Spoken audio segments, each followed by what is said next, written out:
They didn't know my name, but they knew exactly where they wanted me to stand. Behind them, beneath everyone. And the worst part? My own sister let them. I'm Riley Ward.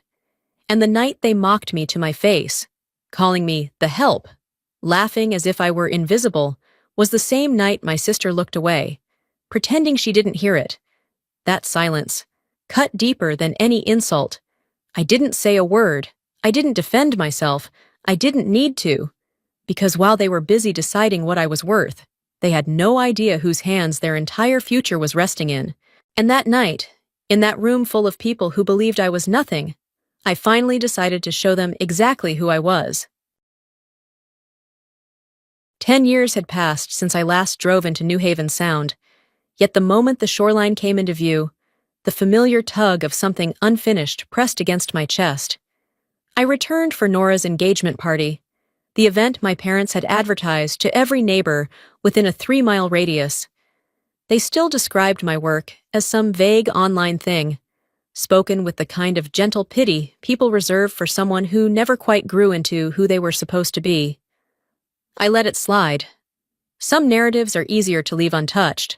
The resort chosen for the celebration glowed with fresh renovations and an overworked staff rushing through final checklists. No one here knew who actually controlled the company behind it, and I intended to keep that truth tucked away. This day was Nora's, not mine, but my welcome was as subtle as a slap. The moment I stepped inside the lobby, a server shoved a tray of glasses into my hands and directed me toward a banquet hall without looking up. I didn't argue. Silence sometimes reveals more than correction ever could. Then the Dempseys entered. Cool smiles, expensive posture, the kind of family who believed rooms rearranged themselves to accommodate them. The matriarch's eyes skimmed over me from head to toe before discarding me entirely. Nora hurried over, hugged me too quickly, and whispered that I should just try to blend in because they were particular. That was all I needed to know. A passing manager muttered to a colleague about Harbor Point's final inspection before the event. I almost laughed. The person he meant was standing right here, still holding a tray I never should have been given. I walked the length of the resort's main corridor. The distant crash of waves muffled beneath the frantic movements of staff rushing to finish last-minute details. The place looked polished, elegant, effortless, yet the people holding it together were anything but calm. A man perched on a ladder muttered under his breath, adjusting a chandelier as if it were a ticking bomb. He sighed that he just hoped they wouldn't change their demands again at the last minute. I didn't need to ask who he meant. I'd seen this type of guest too many times. People who believed money, or the illusion of it, gave them the right to treat others however they pleased. And the Dempseys carried themselves like the unofficial royalty of the East Coast, crisp smiles masking sharp judgment. I settled briefly into a chair in the waiting lounge before a woman, one of the groom's aunts, leaned in with a soft laugh and reminded me that staff didn't sit with the guests. I rose without correcting her. Letting people underestimate me had become an art. I didn't need to justify my presence to anyone. As I stepped back into the hall, I caught a hushed exchange between the groom's mother and the event coordinator. She insisted that no news outlet could catch wind of the family's financial situation, and that all that mattered was that tonight appeared flawless. Financial situation wasn't a phrase anyone used lightly at an engagement celebration. Something was unraveling behind the scenes, near the technical booth. A young worker jerked his hand away from a table, shoving a thick envelope into his pocket. When he turned, I saw the groom's mother pivot away too quickly, feigning interest in a floral arrangement. It wasn't subtle, and it wasn't innocent. Then my phone buzzed. A single notification lit the screen. Dempsey Industrial Acquisition, pending owner signature. A short message, but one that snapped every piece of this puzzle into place. Their carefully curated image, their desperate insistence on perfection, even the tension rippling through the staff. Everything pointed to a truth they hoped no one would discover. Their company was unraveling, and the only signature that could save it was mine. Nora intercepted me near the side hallway, adjusting her dress with hands that wouldn't stay still. She whispered that I should avoid mentioning anything about work tonight. She needed everything to appear perfect. I asked who she was trying to impress, but she didn't answer. The silence said enough. In the chaos of floral deliveries and sound checks, a folder slipped from the groom's lawyer's briefcase. I bent to pick it up, and the title stared back at me like a slap. Financial Evaluation, The Ward Family. They weren't just marrying into us, they were assessing us. Inside the folder, beneath clipped summaries and projections, was a page highlighting Nora's supposed financial potential, unverified assets, possible access through sister with unknown professional background. Unknown. That was all I amounted to in their calculations. In the control booth, I found something worse. An audio file queued for automatic playback later that evening. Ward Truth, MP3. I clicked it.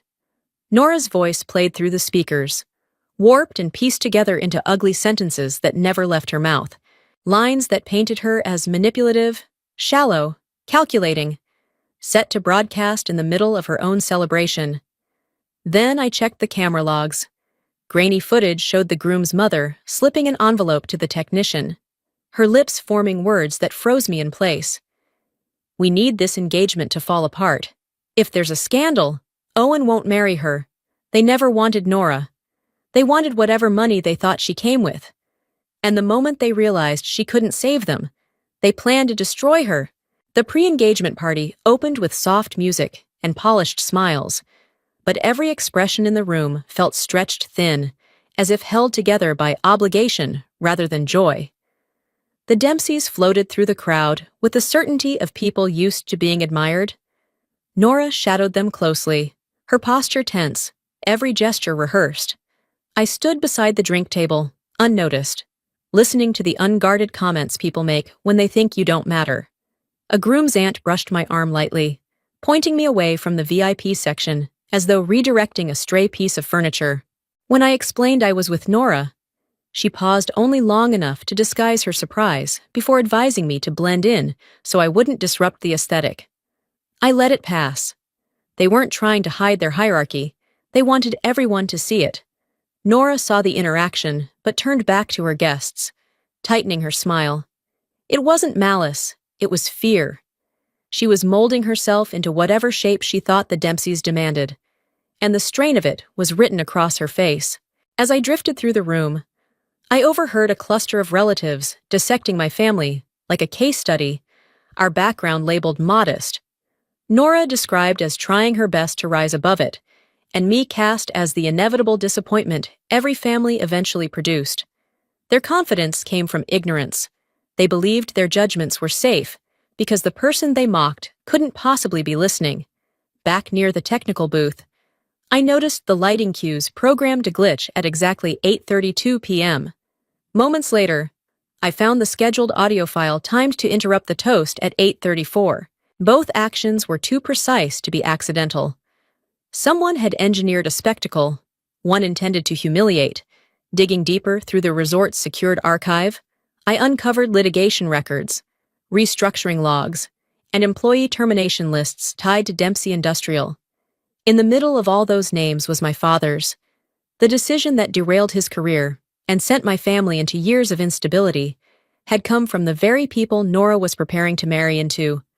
They'd already broken my family once, and if left unchecked, they would do it again.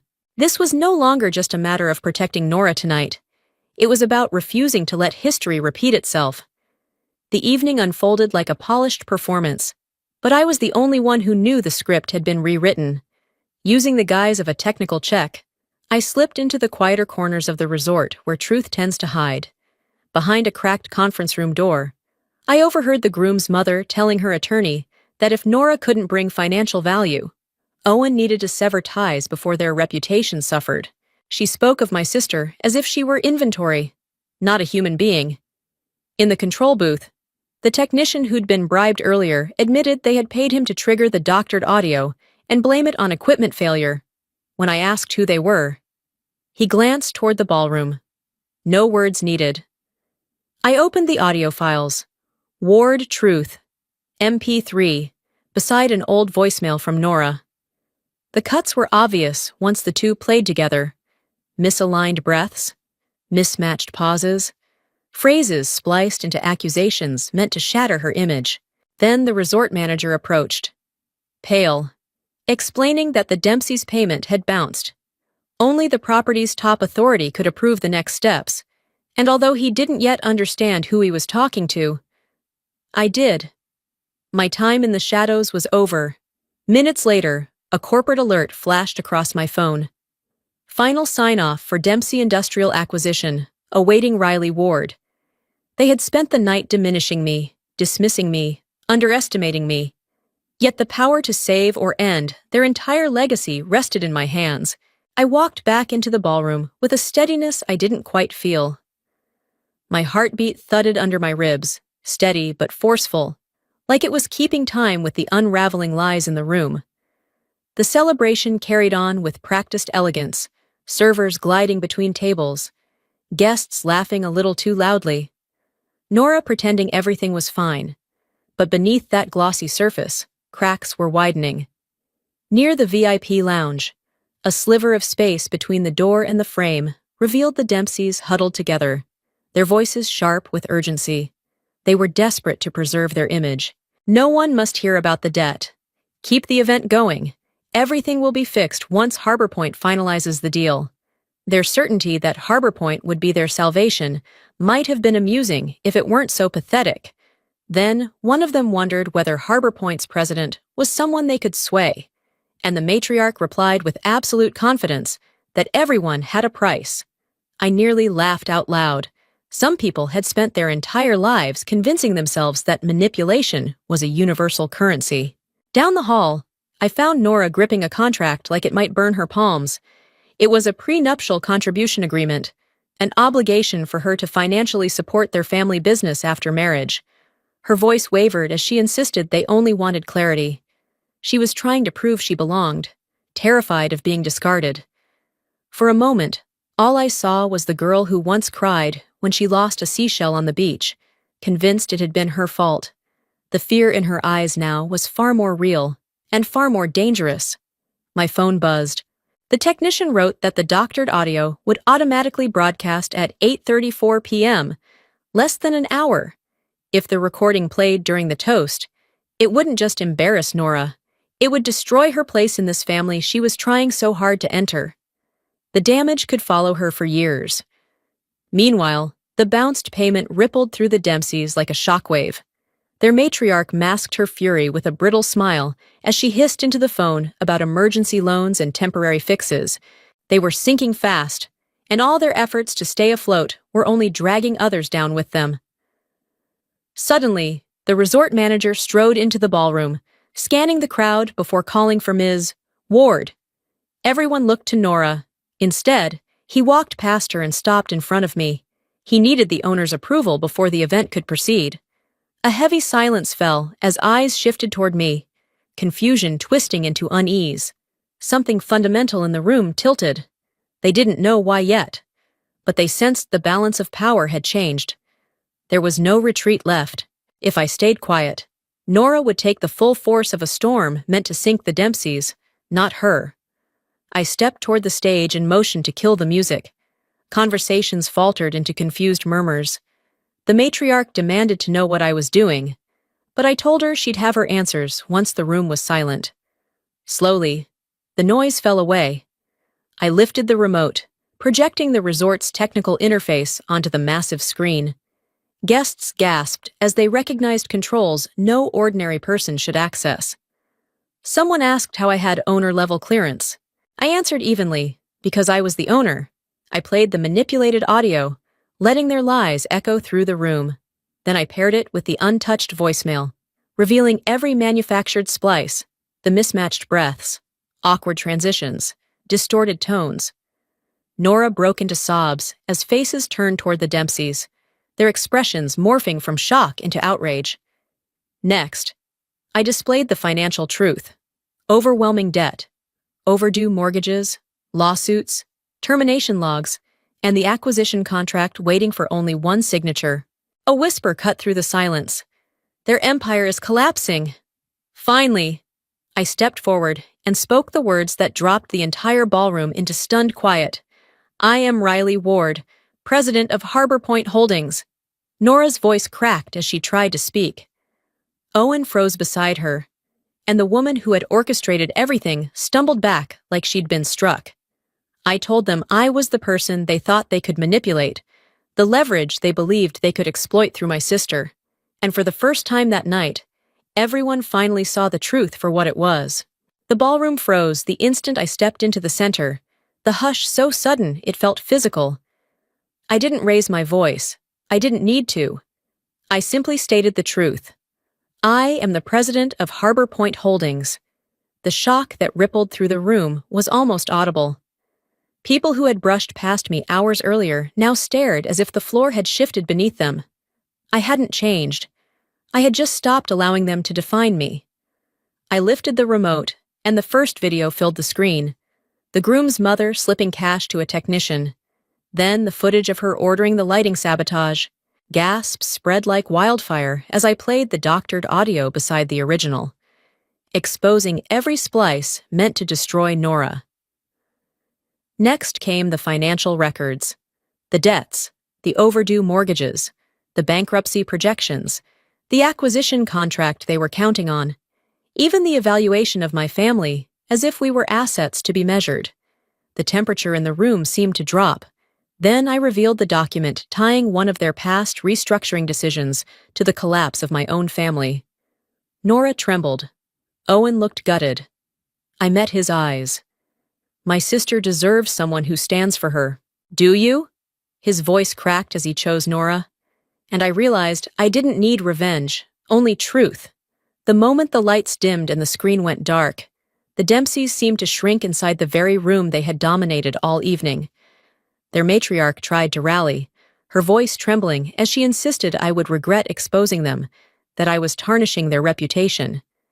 I answered with steady composure, reminding her that every document shown came from public records or lawful internal files.